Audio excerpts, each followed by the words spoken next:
In the summer of 2015, I found myself with a little tiny voice in my head. This voice had been with me, though, for about 20 years of my life. It was a voice, though, that was taking over further and further. I remember my friend Rosie had texted me that she herself was going to transition from the old person I knew her as into a woman. And I even saw this unfold as television shows, movies, and pop stars began to transition their own genders themselves. So this little voice, next thing I know, in September of 2015, had me crying on the kitchen floor of my apartment, where I realized that I am transgender. And I was extremely upset with the outcome not because of who I was, but because of the world I was going into. I decided on October 10th of 2015 I would transition. But one of the most uncertain aspects of this transition, from little old me in the upper left-hand corner to present me about over a year after I had started hormones in the lower right-hand corner, was healthcare. Healthcare is one of the most uncertain aspects for transgender individuals. And my experience was one that was filled with anxiety, a lack of access, and even the inability to sometimes pay for treatments that I desperately needed. This speech, as I'm sure you can figure, is about transgender healthcare. Now, the purpose of this speech isn't to convince you that it's probably a good idea we just give trans individuals healthcare, because either you're going to agree with that or you're not. But the purpose of the speech is to encourage you to move forward and progress in ensuring that transgender individuals get care just like the rest of us need. We all know that healthcare is a mess. It is a collaboration of hectic, complicated items, insurance, and a whole multitude of other systems, and this picture just about sums it up. It is a conglomeration of just hectic messes. And for transgender individuals, it's the same thing, except sometimes we find ourselves in much worse situations. We find that healthcare essentially isn't prepared for us. We find that healthcare isn't necessarily able to serve us in needs that we require. And oftentimes, it leaves us in a very different world. I remember one of my first experiences had to be with that of talking to my doctor unsure of what my next steps were. And I was very fortunate to receive the care that I needed about 1 month after I'd started transitioning. But there were still many questions left as I began to talk to other individuals who, to this day, still don't have access to hormones, don't know where to go for surgeries, don't know what to do for any of their health care just to get a basic checkup, and they've been transitioning for years. These problems exist for 3 particular reasons. First, we find that there is a huge issue with healthcare competency. According to a study released in the Huffington Post in January of this year, about 81% of endocrinologists, there's a mouthful, endocrinologists said that they don't know how to treat transgender patients with endocrinology and hormones. And in that same study, 80% of these same doctors said that they had treated a transgender patient. This is huge. Healthcare competency is something that is not necessarily readily available for transgender care within a lot of our medical institutions, from medical schools to the universities we attend to just basic follow-up maintenance education. But things to make it worse is the second problem, the knowledge of patients. A lot of us just don't know where to go. I remember in my own story, when I started off with seeking for the healthcare that I needed, it was extremely difficult to find a doctor, and that's still the case for many. There's no comprehensive way to just simply go to a clinic and hope that maybe you'll find a doctor who will not only want to treat you right, but to know how to treat you. And then that leads to the third problem, where essentially blatant discrimination. In a combination of people not knowing where to go and blatant discrimination by healthcare providers, 23% of transgender people, so close to 1 in 4, just avoid the doctor entirely, just for basic medical things. If you have a strep throat, if you have an infection, if you are in desperate need of care because maybe there is a lump on your breast and you don't know what to do.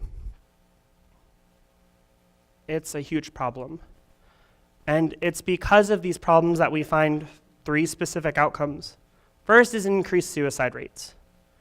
Studies have estimated that over 50% of transgender individuals have attempted suicide or thought about attempting suicide sometime in their lifetime.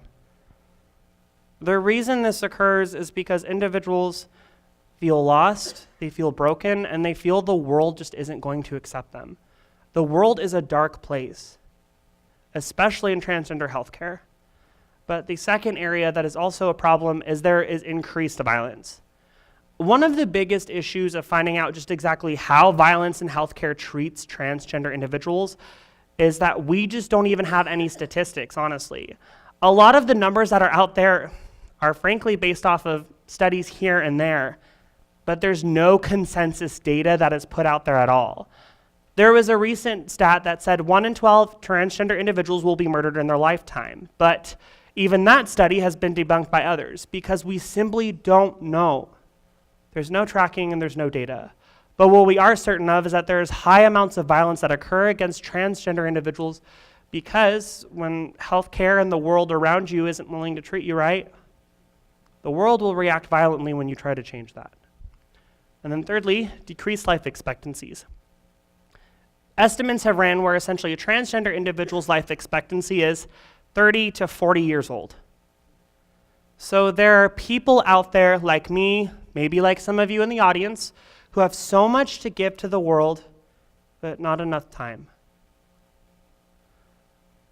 Transgender healthcare and the state of it right now is in danger. We've made progressive strides in the last decade as a nation on moving forward on getting more access, but with the current political situation, transgender healthcare will likely not be on the top priority list anytime soon. But you can create some change, just like I did, where in October of where I had my own story and had ultimately understood the urgency of it, I created a nonprofit with my friend Misty Tolman, the Idaho Transgender Healthcare Advocacy Coalition. We started this nonprofit with the goal of making healthcare one of the most accessible resources to transgender Idahoans. The nonprofit had received incorporation under the state of Idaho in July of 2016 and received its 501c3 nonprofit status within September of 2016. We were pretty excited, to say the least. But one of the biggest areas too moving forward on this is how do we as an institution, where there's really been no one to pioneer this yet, move forward? So we've been working ultimately with different institutions across the valley. One example is Boise State University and University Health Services. It has been amazing the work that we have been able to move forward with University Health Services. University Health Services is a bit more progressive than most university health services across the nation at universities. And we've been in contact with them in order to ensure that there is consistent medically accurate education and training for their own professional staff and counseling staff. This is extremely important because while we can't change the massive political situation anytime soon, we can create grassroots movements just like this, like what IFAC, myself, and individuals at University Health Services are willing to do. But the thing though is that we can't do it alone. That's why it is extremely important to help moving us forward. So there's a few things we can do. Is one, just come talk to me. Let me know you want to help out. One of the biggest things that this movement needs for the 1.4 million of us in the United States, which though seems huge, is really a small number. We need help. So come talk to me. And I'm sure that there's ways where you can get involved. Secondly, just donate. On the website for idahothac.org, which is also in your program under my little bio there, you can go to the donate section. And any sort of amount of money you push forward will go to helping out with transgender healthcare resource databases, education programs, and even advocacy in order to ensure that it's protected on the state legislative level.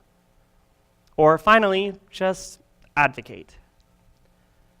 Even if you don't have time to volunteer, even if you don't have the money to donate, you can still at least make a quick phone call to a legislator, or just be there for someone who is transgender.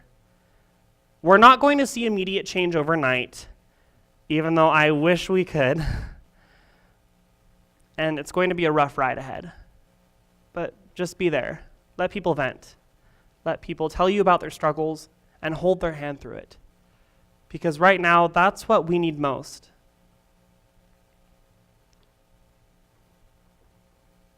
Something about my story that I really want you to know is that with all of the things that happened during it, with anxiety, lack of access to care, and the difficulty with financial payments, I was a lucky one. There are so many individuals that I have met, most of them having stories far off worse than mine. The media is completely focused on bathroom laws and that of how can we become accessible or have accessible schools for ourselves. But that's not even at the top of our list. The thing we're the most concerned about is healthcare. That's why I'm asking you to help out and help keep us moving forward.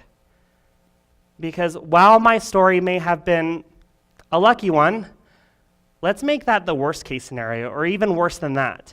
Let's make a situation that would be far better than my own story the norm for transgender Idahoans. Thank you.